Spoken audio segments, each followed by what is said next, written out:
श्री राम जय राम जय जय राम। श्री राम जय राम जय जय राम। श्री राम जय राम जय जय राम।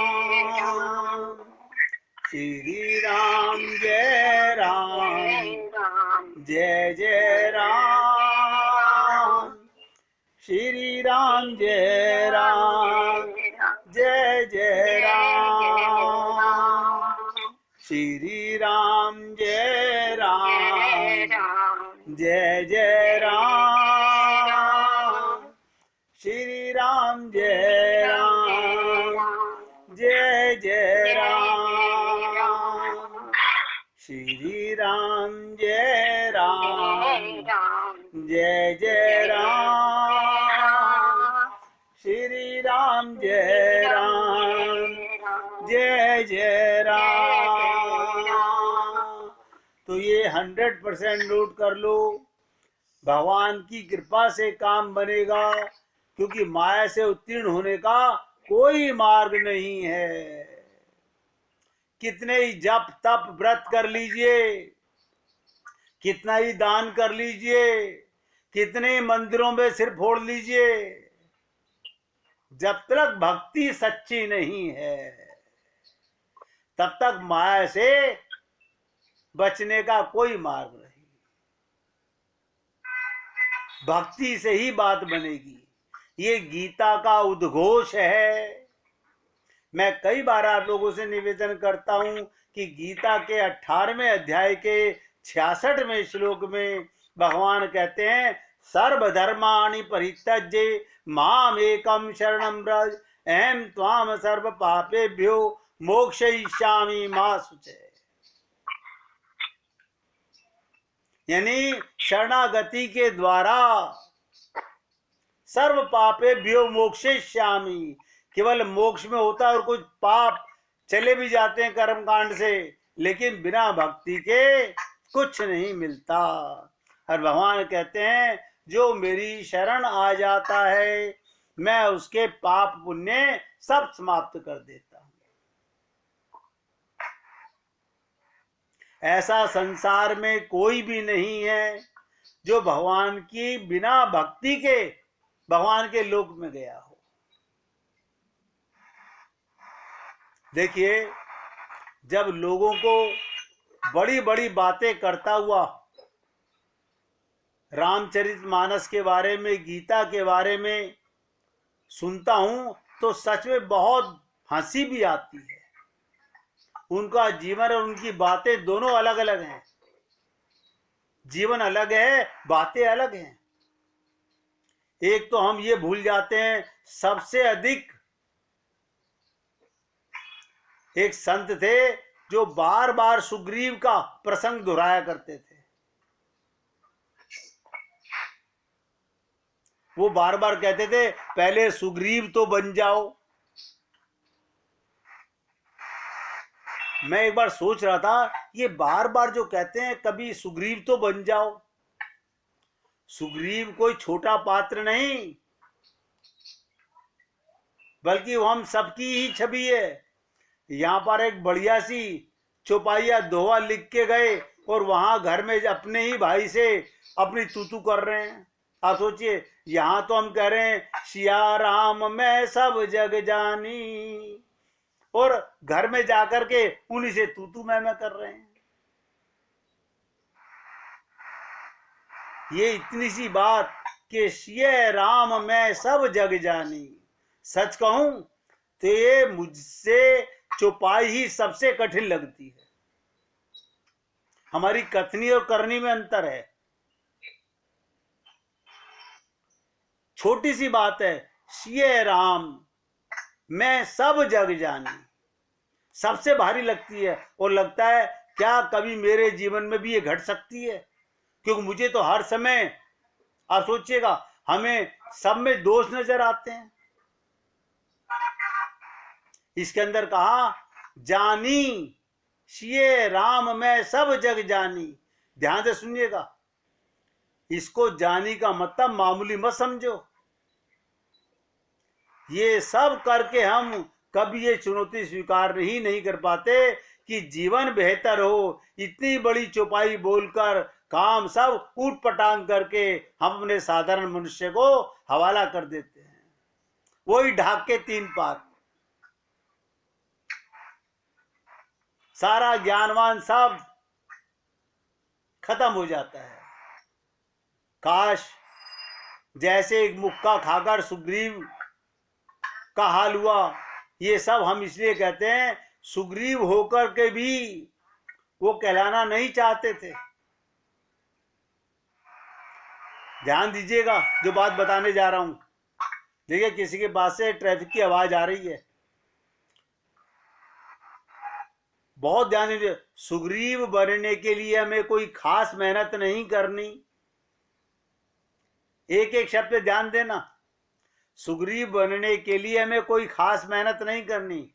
ऐसा कौन है जो विषयी नहीं है, कामी नहीं है, क्रोधी नहीं है, लोभी नहीं है? मतलब की बात, बड़ा बनना है या भगवान को पाना है?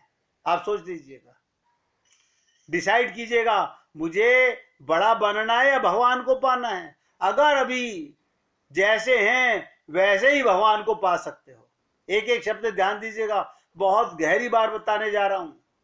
जैसे हो वैसे ही भगवान को पा सकते हो, तो कुछ और बन के क्यों पाना? क्या किया था ऐसा सुग्रीव ने, कोई बता सकता है भक्त? इतने भक्त लोग विराजमान हैं। ये चर्चा मैं पहले भी सुंदरकांड में भी की थी।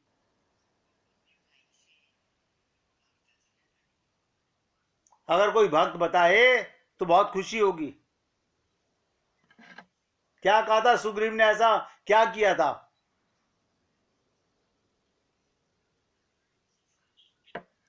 आप ध्यान से सुन लीजिएगा। सुग्रीव बनने के लिए जिसे भगवान गले लगा रहे हैं, ऐसा क्या किया सुग्रीव ने? आप ऐसे क्यों नहीं बन जाते?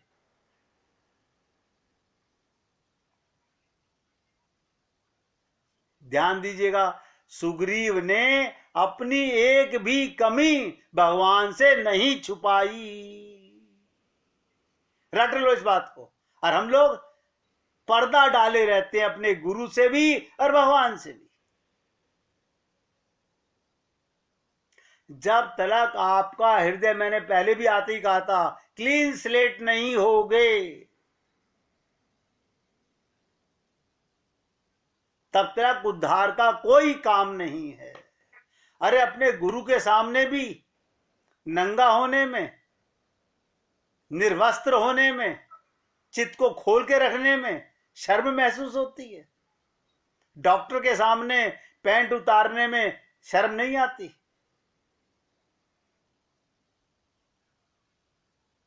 यहां चित्त की बात है, हृदय की बात है। सुग्रीव ने बस एक गुण था, भगवान जान गए कि सुग्रीव अपनी सारी कमियां मुझे खुल के बता रहा है। कुछ क्षण के लिए नकली बातें बना सकता था,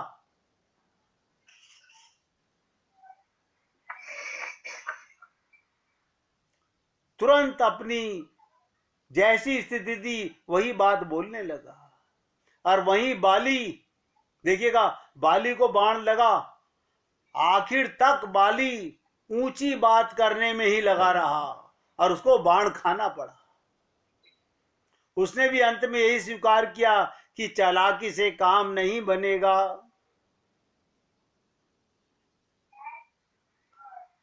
सबसे बड़ा वीर तो वही है, लिख लो, सबसे बड़ा भक्त वही है जो अपनी कमियों को ढके नहीं, प्रभु और गुरु के सामने उजागर करके उनकी कृपा की याचना करे।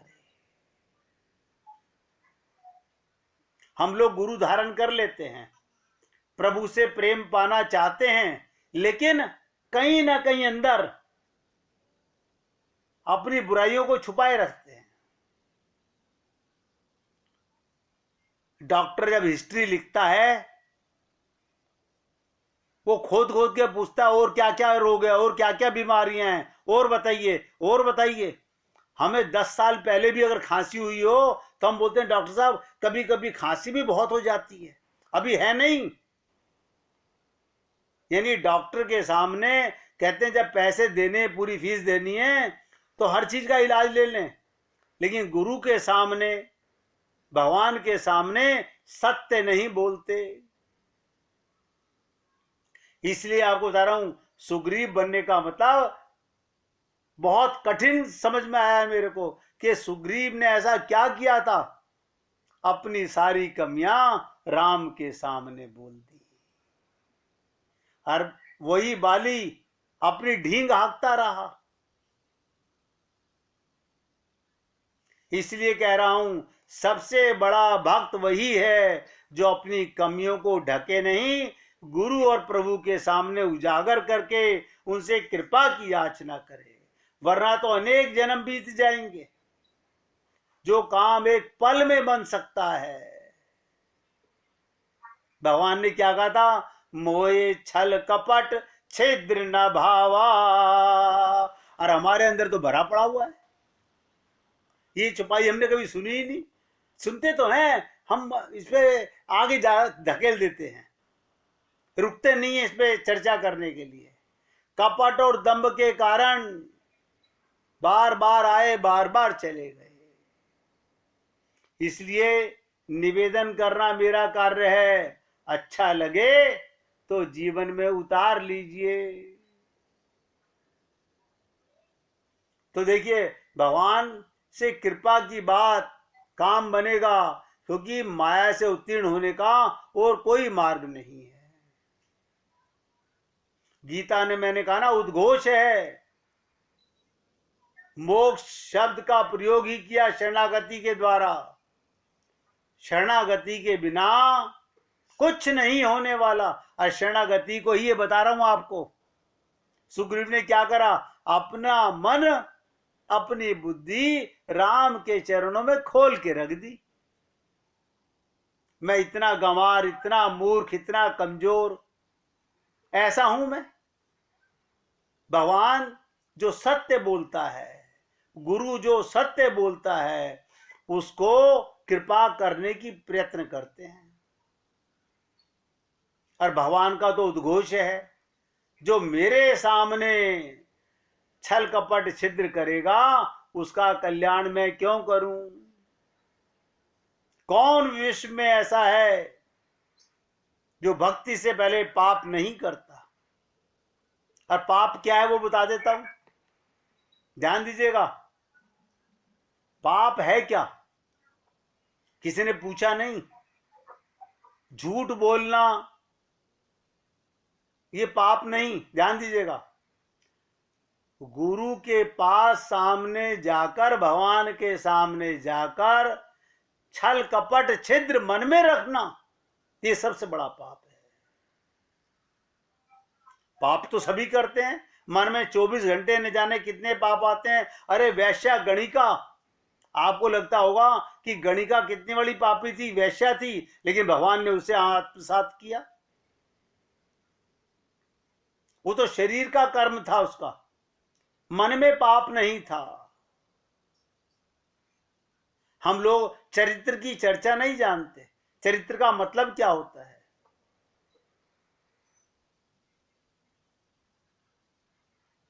इसलिए मैंने कहा, कोई विश्व में ऐसा नहीं जो भक्ति से पहले पाप ना कर चुका हो।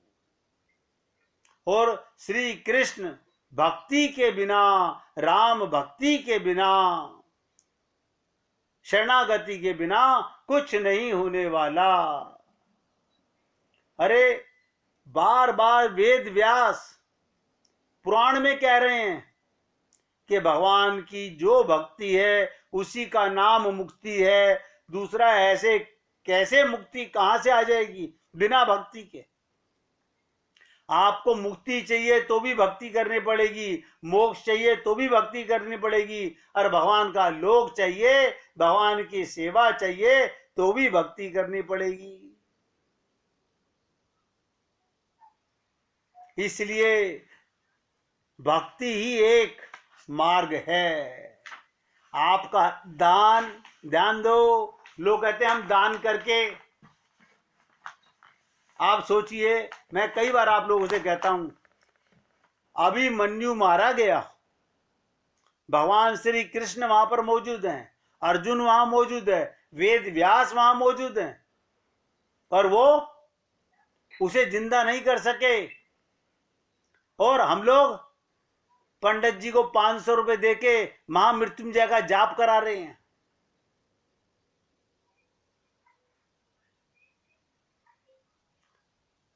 हम भगवान को खरीदने में लगे हुए हैं।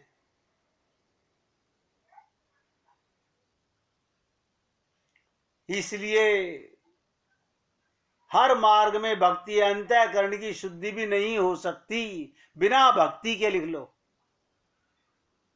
गुरुदेव बार बार हर संत महात्मा कहता है, पहले गुरु के सामने अपना अंतःकरण शुद्ध करके आओ। अब आप सोचिएगा, खुल के बता रहा हूं आज, गंदा वस्त्र, गंदा मन, गंदी बुद्धि शुद्ध पानी में धोगे तो शुद्ध होगा। हम 1-1.25 घंटा सत्संग सुनते हैं और 15-20 घंटे गंदे विचारों को, गंदे लोगों, गंदे रिश्तेदारों के बातों के अंदर फिर डुबो देते हैं। इधर शुद्ध करने का प्रयत्न करते हैं, उधर फिर गंदा कर लेते हैं।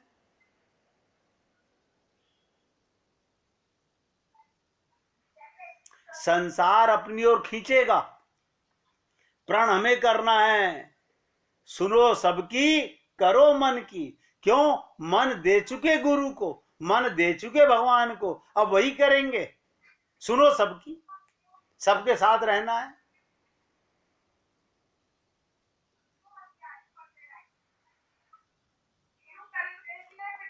आपके धर्म से, आपके तप से, आपके दान से कुछ धब्बे मिट जाएंगे, मान लिया, कुछ लिमिट में अंतःकरण शुद्ध हो जाएगा,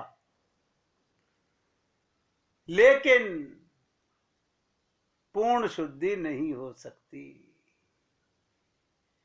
ये क्या शुद्ध आता है? हमारे को मंत्र याद हो गए, हमारे को पूजा करनी आ गई, हमें पाठ करना आ गया, बस।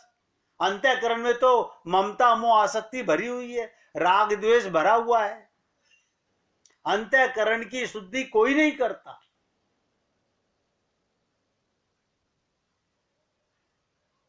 शंकराचार्य जी, आदि गुरु शंकराचार्य जी अपनी मां से कहते हैं,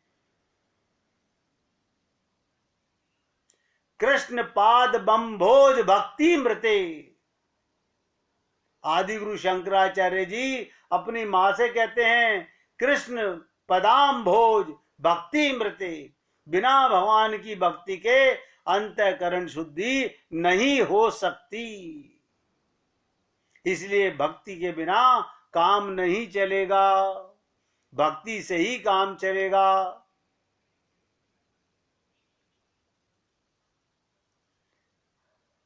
और क्या कहूं, भागवत के अंदर एक श्लोक आता है, भक्त्याम एव एकाग्रायः, यानी अद्वितीय और दूसरा कोई मार्ग नहीं। ये मैं नहीं बोल रहा हूं, वेद व्यास जी ने भागवत में लिखा है, केवल भक्ति से भगवत प्राप्ति होती है, और भगवत प्राप्ति से ही माया निवृत्ति होती है, परमानंद की प्राप्ति होती है, ब्रह्मानंद की प्राप्ति होती है। ब्रह्म ज्ञान कहो, कुछ भी कहो, केवल भक्ति। अब कौन करे? आप सोचिए, करे कौन? अब हमने परिवार में, संसार में इतनी भक्ति कर रखी है, हम परिवार में इस कदर दलदल में फंस चुके हैं कि अपना कल्याण करना ही नहीं चाहते। मार्ग तो है, चलोगे तो मार्ग है। आप मुझे बताइए, आप घर से जाना चाहते हो फरीदाबाद की तरफ, जा रहे हो बहादुरगढ़ की तरफ, तो फरीदाबाद पहुंचोगे कैसे? पाना चाहते हो राम रस और समय समय पास कर रहे हो संसार रस में, तो राम रस कैसे मिलेगा? अगर आपको गन्ने का जूस पीना है तो फ्रूट रस की दुकान पे नहीं मिलेगा। अब आप बताइए, आपको चप्पल खरीदनी है, किसी मिठाई वाले की दुकान पे जाके बोलो भाई साहब हमें 2 जोड़ी चप्पल दे दो, वो तुम्हारा दिमाग खराब है? हम मिठाई बेचते हैं, चप्पल बेचते हैं? तो पहले हमें डिसाइड करना चाहिए हमें पाना क्या है। हमें ईश्वरीय प्रेम पाना है कि नहीं पाना, हमें अपना कल्याण करना है कि नहीं करना, फिर मार्ग तलाश करना चाहिए कि अब मुझे इस राह पर ही चलना है, क्योंकि मैंने अपने मन को, अपनी बुद्धि को समझा लिया कि बहुत संसार देख लिया, कितने लोग मर चुके हमारे सामने, कितने लोगों को हम शमशान भूमि छोड़ के आ चुके, और किसी को हमने आज तक कुछ ले जाते देखा नहीं, वापस आते देखा नहीं।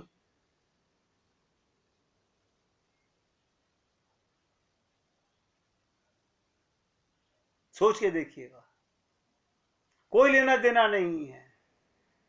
भगवान तो एक एक शब्द पे यही बातें बता रहे हैं, लेकिन हम लोग नहीं समझना चाह रहे। इसलिए फिर निवेदन कर रहा हूं, अभी कुछ नहीं बिगड़ा है।